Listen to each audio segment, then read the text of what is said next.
Good morning, everyone. Good evening, good afternoon, wherever you are, and welcome to this week's Weekly Energy Boost. My name is Elisheva, and this week we are bringing back one of my favorite, but also I know one of our listeners' favorite guests, Daniel Naor, resident Tikkune healer, Kabbalah instructor, and all-around amazing soul. Because this week we are unpacking what the past can teach us. And this week especially, there are 3 windows in a way that converge to give us this opportunity to reboot, refresh, reinvigorate our perspective, right? It's not about starting a new journey. It's about reframing the journey that we're on to experience it differently. And that's the combination of we're beginning this week, of course, the new moon of Leo, which was just yesterday, Saturday. So we have a new energy that's coming at us with new opportunities, which I hope we'll have time to talk about as well. We, in the frame of the Torah readings and Zohar readings, we are starting a new book from the 5 books of Moses that we look at to understand and decode these teachings. And there's also an interesting, we don't always talk about it so much, but the influence of Mercury, the planet Mercury, in this process right now, specifically this week, gives us an additional energy to reflect on the past, to go backwards in a way and harvest opportunities and insights that we might not have seen or been able to see for the gift that they were when they happened. So we want to use the collection of these influences to shine some light on how to use our past as a tool for growth, for expansion, for healing, and for elevation. And who could be better to have this conversation with than Daniel? So Daniel, thank you for being with us. Thank you for bringing me back. As always, waiting for this moment. From a long time ago, right? You've been Yeah. holding on to it from the past. As always, Weekly Energy Boost is a 7-day forecast where we provide our listeners with the most practical and powerful tools to navigate the coming 7 days. We glean those teachings and those tools from the wisdom of Kabbalah, and every episode offers up timeless tools and teachings. So even though we're talking about this idea this week, right, specifically, it's the end of July. It's the first week of the month of Leo. It's 2025. These are teachings that are not relegated by time and space. So as we look at the combination of these influences, Daniel, I think it is important to, by the way, I forgot about another opportunity this week that's coming at us. We also have the death anniversary of Rav Isaac Luria, who's known as the Ari, who was a Kabbalist from, I don't know, about 500, 600 years ago, who shares with us so many of the teachings around the journey of the soul and reincarnation. So that's another light, like a flag that's telling us this is a week to examine the past and look for those clues. So I think the best place to start, especially since many of our listeners are not experienced Kabbalah students or maybe listening to the podcast for the first time, I think it's always good to give us a setup, an intro for the conversation. The Ari speaks about reincarnation as a major key to understanding our soul's journey, to understanding even the different challenges we experience or our personality traits. How can exploring the past and past lives be a roadmap for our spiritual work? Yes.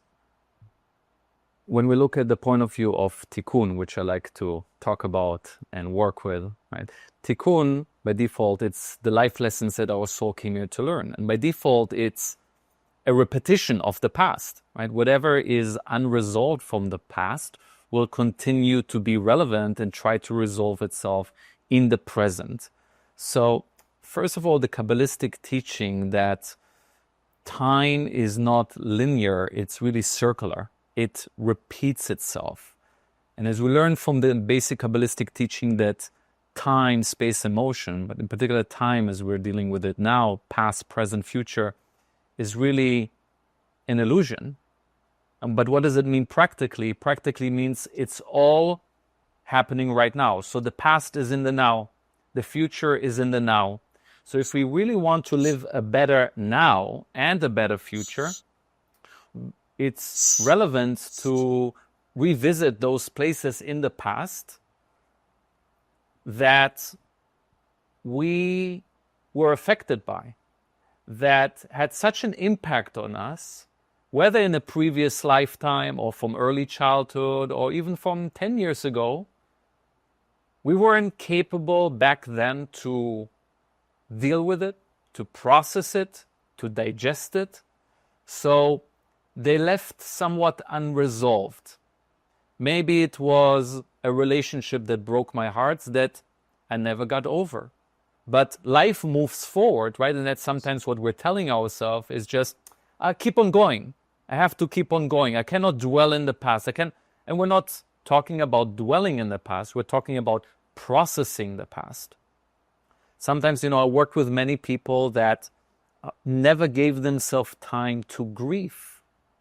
So they lost a loved one, but life had them, so they thought, forced them to just move forward or work.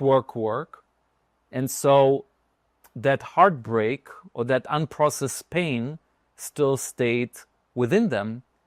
And why is it relevant to revisit that part of the past and process it in the now? Because whatever is unprocessed in the past won't allow us to fully move forward and embrace the now and in the future in a complete way. So it depends on what frame we want to take. Obviously in Kabbalah we learn a lot about the value of revisiting past lifetimes. Sometimes we don't have a reference, we did a Kabbalistic astrological reading that can give us a lot of insights of our past. Maybe we didn't have that, we don't have a clue. We don't necessarily always have to go, because whatever we find in our past, even from our childhood, most likely it's connected to our previous lifetime. Everything is one, time is circular. So it just depends on what aspect of the past, what frame do I want to start with. And it's really up to us, whether it's a previous lifetime, whether it's early childhood or something that happened 5 years ago. What we want to address, especially today, is the importance of working with the things from the past for the sake of moving forward in a better way. So how do we know when something from the past is influencing us today? Especially because, you mentioned sometimes it's not even in our conscious awareness. We might not even realize that a behavior or a pattern or a challenge persists because of something from the past. So what are some common signs we can look for, or phenomenon, let's say, in our own lives or in our own processes that can help us identify there's something from the past that I need to revisit and perhaps heal? Yes, very good point. So most of, if not all really, of our Tikkun, which is the areas of growth, the areas that we came here to transform, we can assume, and it's safe to assume, that is already a repetition from the past. So when we look at the signs or the symptoms as they show up in the now, we really want to look at them and give them greater context to how are they linked to the past. So here are a few things that we can look at. One of the signs or symptoms is inability or difficulty to form connections with others. Because many times what pain does, when we experience any type of pain of loss, pain of being hurt, pain of being abandoned, pain of any type of pain, that pain that is not processed now will not allow us to fully form new connections. Because in order to have a connection with someone or with something, even with money or prosperity or success, it requires communication, connection. So when I'm in pain, what is the primary focus? Survival mode. I need to protect myself.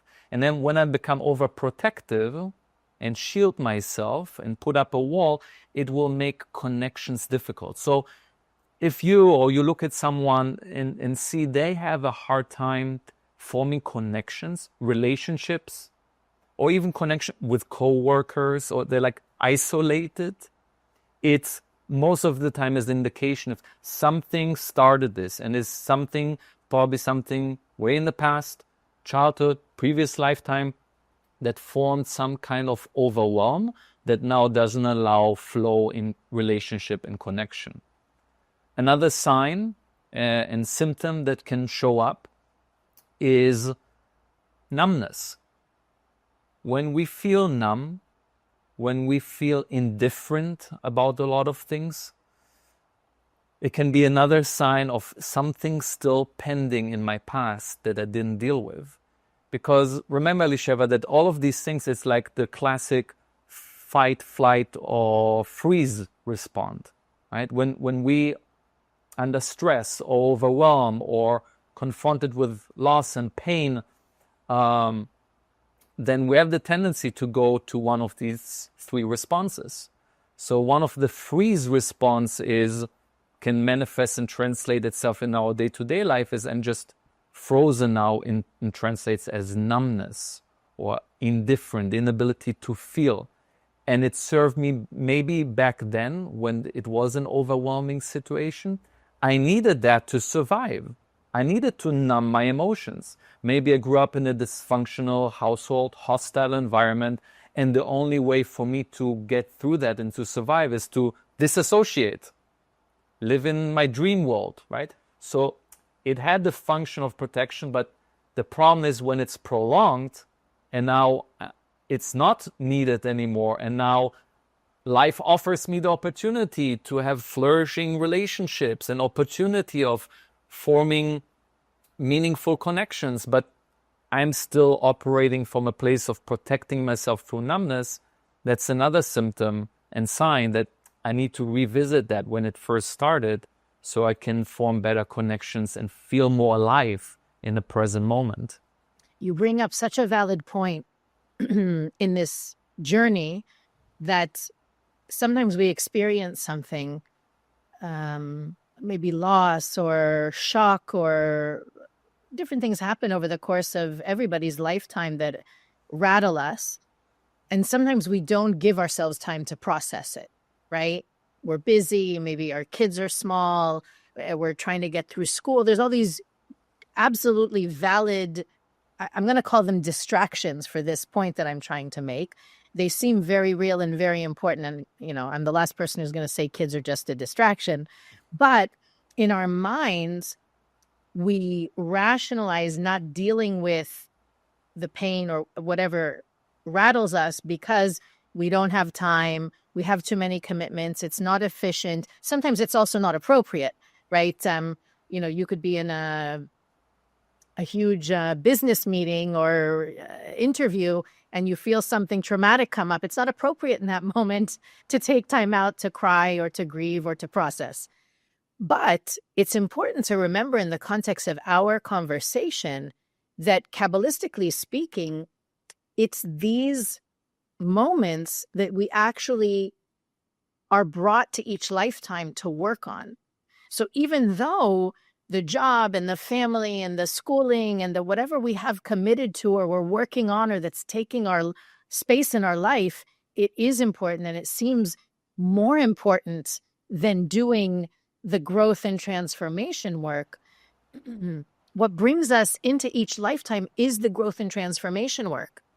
So when we remember that, and that's why I love this whole idea of the way the Kabbalistic calendar is constantly bringing us opportunities to go back and reframe, to go back and process, to go back and heal, because, excuse me, because the healing is the purpose, not the job and the family and the relationship and the schooling, although all of those provide us with the opportunities to do the healing and the growth and the transformation.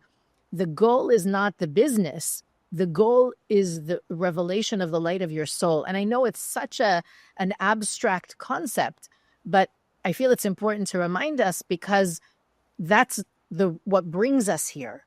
And if we ignore, deny, repress, avoid, that work, we're requiring the need for another lifetime to deal with it again. Or if something comes up for us and we don't deal with it and process it, we need it to come back again in our lives, usually a little bit louder and sharper and more difficult, because we didn't take those opportunities to heal them when they came in more quiet and gentler ways.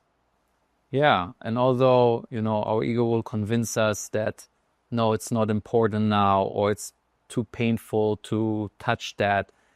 And sometimes it brings up also a lot of insecurities, just dealing with, because it's usually some type of void or vulnerable part. And it's hard to allow us to put our guards down and allow us to touch that point.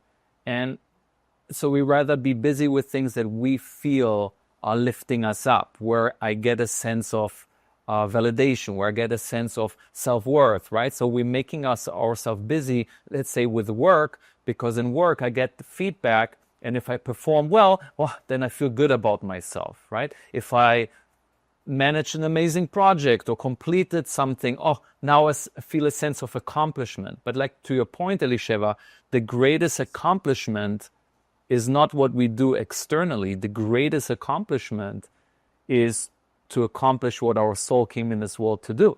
And that is the internal work. And it requires a certain level of courage and trust to know that if I do my inner work, the work that no one else sees, but I feel in my soul and I feel in my heart that it's important to me. It's important to me.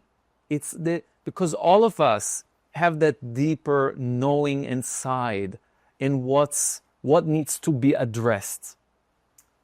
We need to listen to the whisper and then gather the courage and the strength to say, this is important enough to revisit it, to deal with it. And then, of course, it will translate 10 times, 100 times fold more successful outwardly as well in our work externally as well.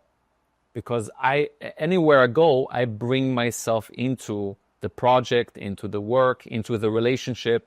So if something from the past is holding me back, it will always limit my work. It will limit my relationship. It will limit my flow of prosperity. By undoing that, we're opening up all the gates for all manifestations to be 10 times, 100 times more. So I want to help break it down for our listeners. What does it look like to heal something from the past? Can you walk us through the stages of healing that you've seen or experienced in doing this work with people? Yes. So to try to give it steps and generalize it, obviously it's case by case and it's very sensitive matters most of the time. So we really need to see what shows up and how it shows up for every individual. But there are a few key elements that most of the time needs to be addressed and to be looked at that can have a good effect for us to heal the past. So the first thing that we want to look at, the first step, is to revisit, gather the courage to revisit. Revisiting might be a certain event that was very overwhelming for us, that was too much, too fast, and we weren't able to process. It might have been a person that we need to revisit it with, a relationship. And then as we're revisiting it, now from our current version, right, from the version of ourselves that is now, that is capable of revisiting it in a different way.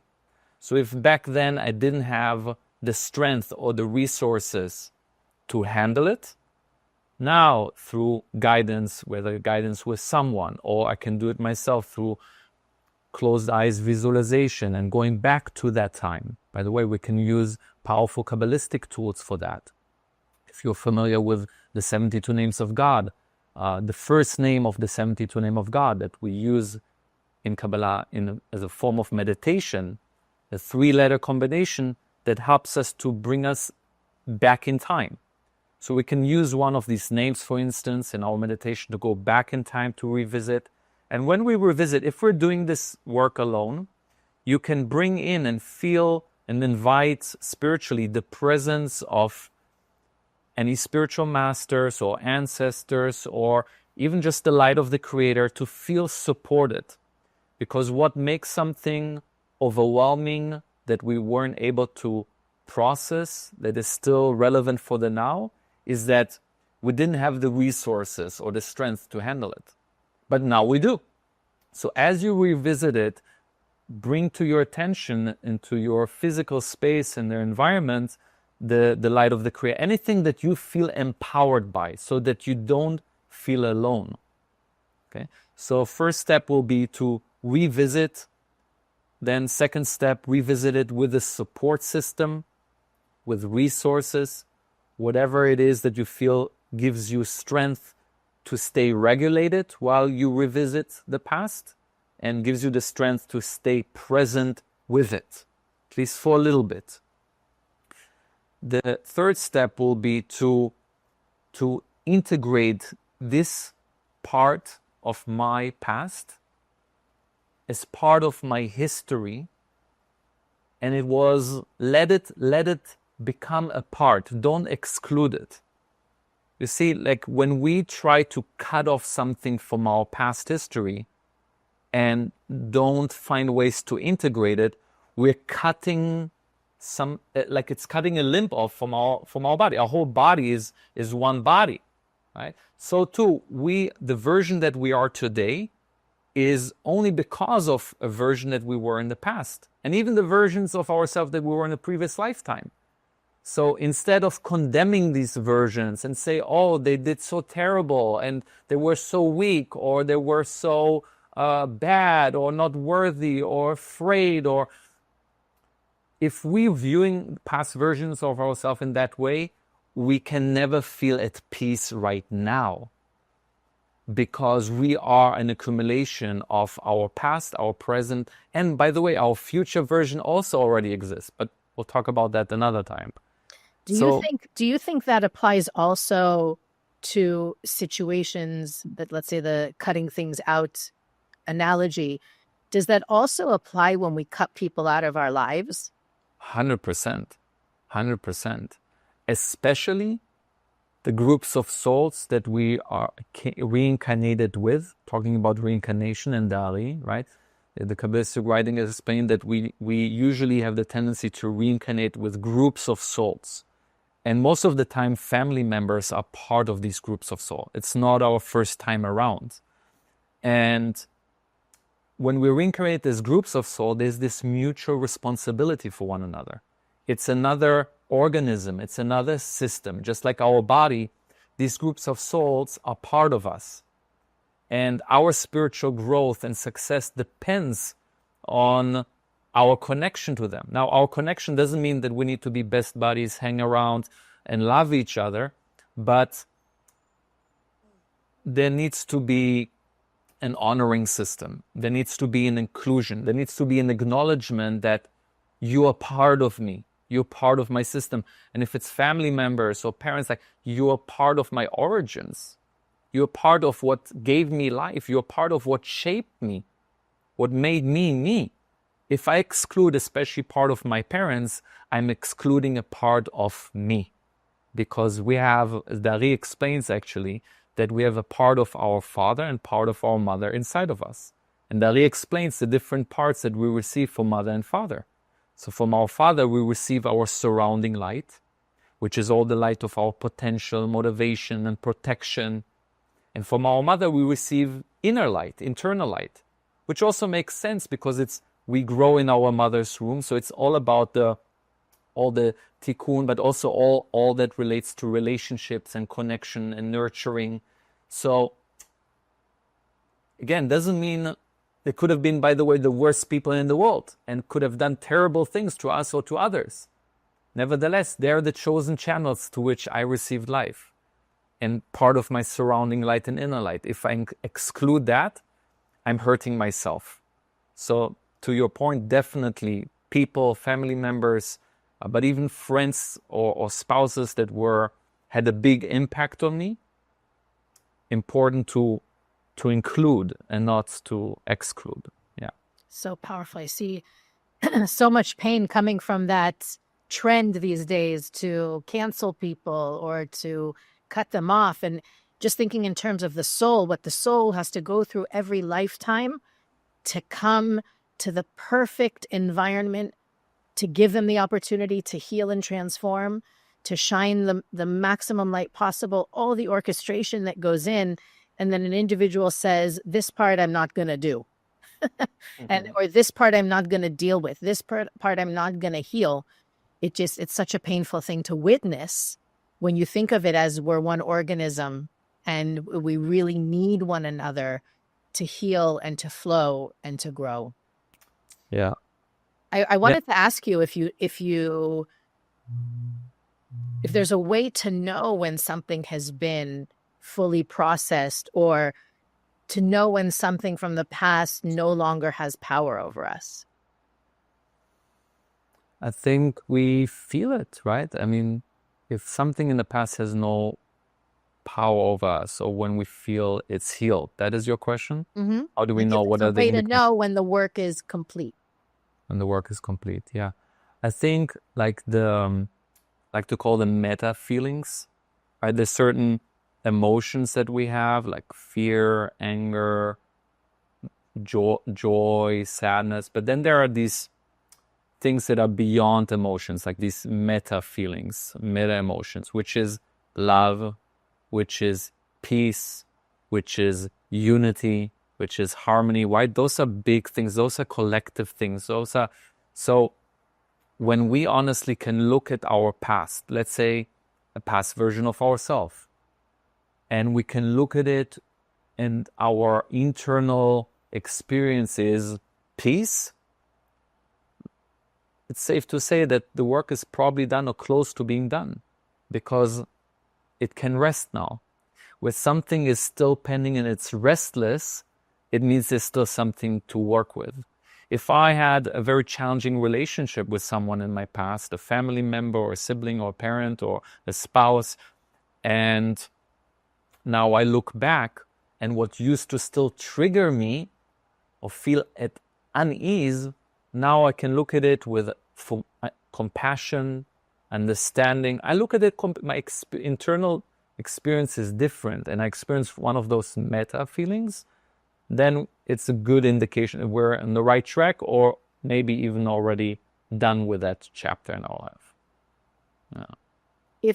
If someone listening today hears what we're saying and recognizes, maybe I do need to go back to that situation, or there is something from their past that's kind of haunting them, and our conversation has inspired them to be open to unpack that, let's say, what's the first gentle step they can take to begin that journey?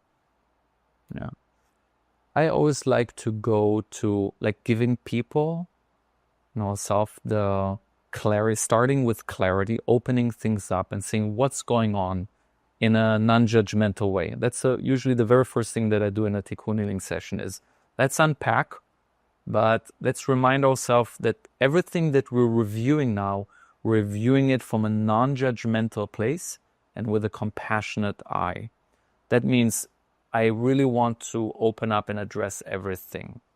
And as I start to build like a montage of the pieces that needs to be reviewed, that needs to be looked at, that in the past I thought maybe it's not as important or it's too difficult to look at. As I start to look at it,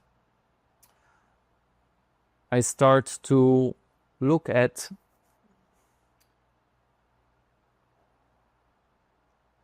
how is holding on to it or not dealing with it, or how have I dealt with it, that is creating a blockage for me in the present moment.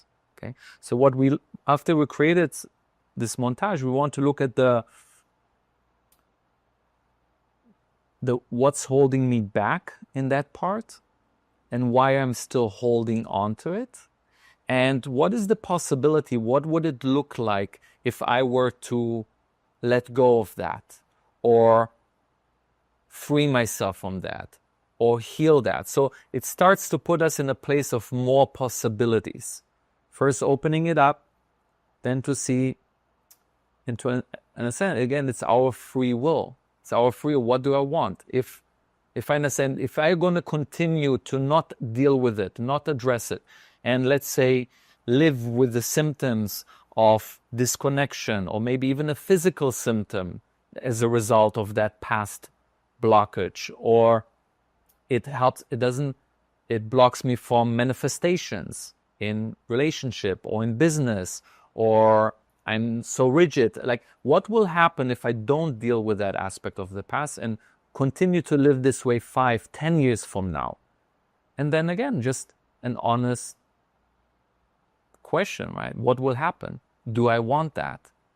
And then on the flip side, also to ask myself, okay, forget about the how and when, and just allow yourself to think about the possibility of that issue with that person or that event of your past. Imagine it would be completely healed, which means you'd be at complete peace with it.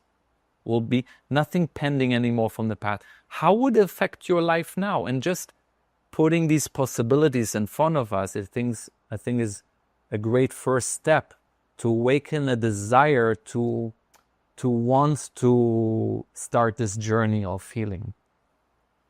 What you said that's so beautiful, and I wonder if maybe because I know all this in the back of my mind, a lot of people out there maybe are hearing this for the first time. I think for a lot of people, there is a willingness to heal the past, but there is also an attachment or an expectation that something outside of me needs to happen for that healing to take place. I need an apology. I need them to say they were wrong.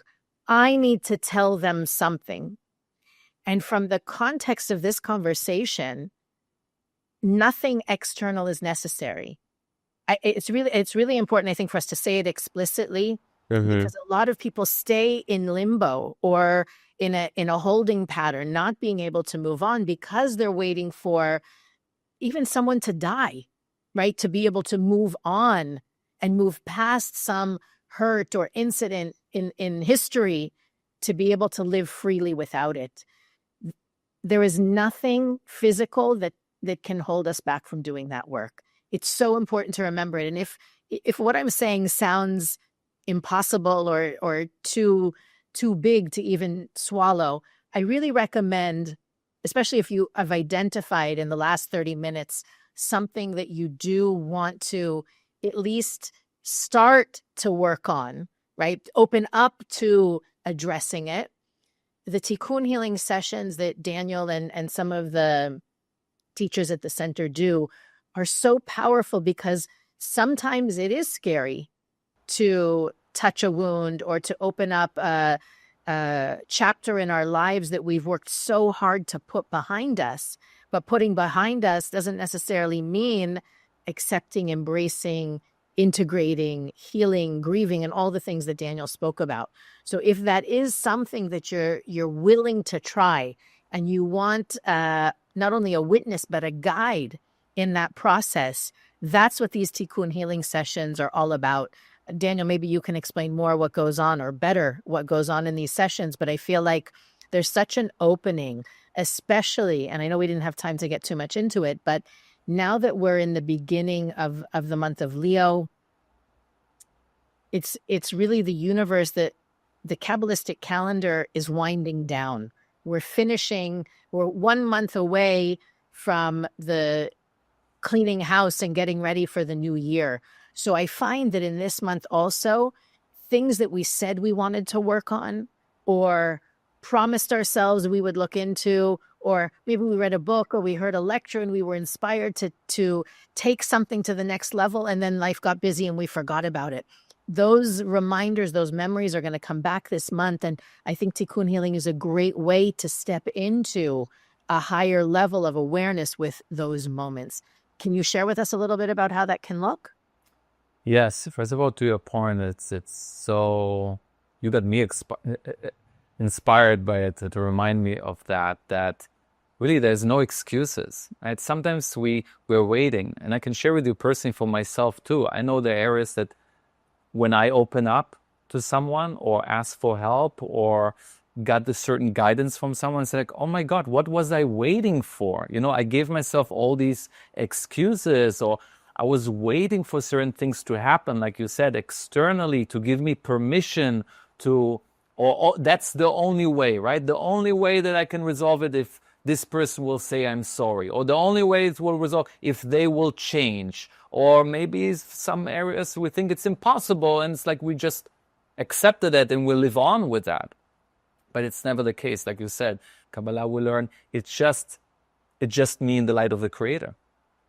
So if it's just me in the light of the Creator, I don't need permission from others to have breakthroughs. I can do the work anytime, but it helps to have someone to guide us sometimes along to do that. So in Tikkun Healing Session is anything that you want to bring up. Really, there's nothing that I haven't worked with, or very little that I haven't worked with people from all aspects, whether it's certain emotions that are stuck and blocked, whether it's certain areas that we feel manifestation is lacking, or whether it is really unresolved things with family members or things from our past, health issues, you name it, right? So the place that we always start with is the current moment. What's going on right now that is worth tending to, that needs to be addressed, that is part perhaps of my tikkun that I already know. And from there, we start an investigation process, so to speak, right? First, we need to really ask a lot of questions and remain ourselves open. The most important aspect of that is to remain open. Also myself, when I ask questions, I never assume. And I'm always surprised, many times I'm surprised at how when I leave myself open, there are things that come up that I would never thought about. And then we're looking for dynamics. We're looking for certain beliefs that were adapted from certain events that are linked to my tikkun. Certain events that, like we said before, were so overwhelming, wasn't processed. Sometimes it has to do with movements, sometimes migration. Sometimes we move certain places and something was left behind that we don't even relate it. What blows me away most of the time in the session is, and I love to do with people and for myself, is like connecting the dots. We're looking for the non-obvious. And that's why it's powerful to do it together, because most of the time we are self-limited in our capacity to connect all the dots. So that's what we're doing many times in the session. After we're digging deeper, we're looking at the repetitions and the dynamics, and suddenly we're connecting the dots. Oh my God, I didn't realize that inability to manifest in my business actually has to do with a migration process as I was 3 years old and my parents. Like, we don't connect the dots most of the time. So revealing the concealed and then dealing with it and integrating it in the now, this is where most of the breakthroughs are happening. And then coming up with a plan of, okay, how do we move forward now with that new version of yourself? And I think also sometimes those sessions involve meditation to tap into the higher awareness that already exists inside. Absolutely, always, or more 90% of the time, I like to conclude with some form of integration is visualization, meditation, something that it doesn't just stay in the mind. Oh my God, blows me. How did you connect these dots? No. Now, how do we integrate it into the heart, into our soul, that it's really allow it to sink in? And to me, that's actually proof that we have everything we need to do this work inside us, right? The meditation or the visualization is just helping us access deeper levels of strength, of energy, of awareness that already exist inside. So that's one of the reasons I love this journey. I love the power. Of course, the results are lovely as well, but it's such a beautiful journey to witness, to see. I've had so many students who've had just unbelievable breakthroughs and healing because they were willing to open up and do this work. So I really wish that for everybody who's listening. If all of us can take a step toward that healing this week, what how different the world will look. That's always what I imagine when we end an episode with really transformative wisdom. It's like, imagine if everybody takes one thing from this week's episode, the world will be a different place. And that's a very promising reality, if you ask me. As we mentioned, the death anniversary of the Ari, it's this Tuesday night and Wednesday. For those of you that like those opportunities to connect, to ask for support from souls who have done this work and perfected themselves. And especially I find that day and night, I tend to have realizations about my tikkun, about my past life, because that wisdom and that energy is available for us. I also want to draw everyone's attention to this Saturday night and Sunday, which is also energy vortex in the Kabbalistic calendar. It's known as Tisha B'Av, or the 9th day of Av, the month of Leo. It's known as the most negative day of the year. But when we understand Kabbalistically what that means and how it's meant to be a tool for our own growth and transformation, and not just a day of mourning or suffering, it also can be a part of us unlocking higher states of awareness and consciousness and connection. So we will put links with more information into this week's show notes on weeklyenergyboost.com. And I also want to make sure that everyone knows that this week, until Sunday the 3rd, there is a 10% discount on all Tikkun healing sessions. So you need the code that's in the notes. So look down below to the description of the episode, or go to weeklyenergyboost.com to access that code. It's only good for a week. So if you're listening to this after August 3rd, I'm sorry, we'll have to bring Daniel back again to create another such opportunity. But the truth is, if you are listening on the 4th and the coupon doesn't work, I encourage you to take the leap regardless. It is worth it. It is such a powerful exploration. And again, I think in looking toward how I can prepare myself for a year of blessing, of growth, of transformation, it's such a powerful vehicle for that kind of work. Daniel, last thoughts for our friends before we sign off? Gather all the courage and strength. The soul, your heart, has everything it needs to process anything, and it's always worth it. So taking that leap of faith, of revisiting, not for the sake of dwelling in it, but for the sake of moving forward in a renewed way, and being open to greater possibilities, to look at the world in a new and fresh perspective. Absolutely. As always, you can find Weekly Energy Boost on Facebook, Instagram, YouTube, and anywhere you listen to podcasts. We have a website where you can learn more about Tikkun healing, these powerful days, and other things we think are important for our listeners to know about, including previous episodes and sending us a message, giving us feedback, asking your questions. You can also click the donate button to continue to make Weekly Energy Boost possible. But as always, the greatest thing you can do in this very moment is to share this episode with people who need, even again, if they take 30 seconds from this week's episode, how different their lives can be, how much brighter the world can be. And of course, thank you, Daniel, for giving us your insight and your energy. That also, I think, is part of the healing process, is having that support, as you said, being able to share this process with someone on the journey is really powerful. Thank you for the opportunity to share. We'll see you next week on the Weekly Energy Boost. Bye.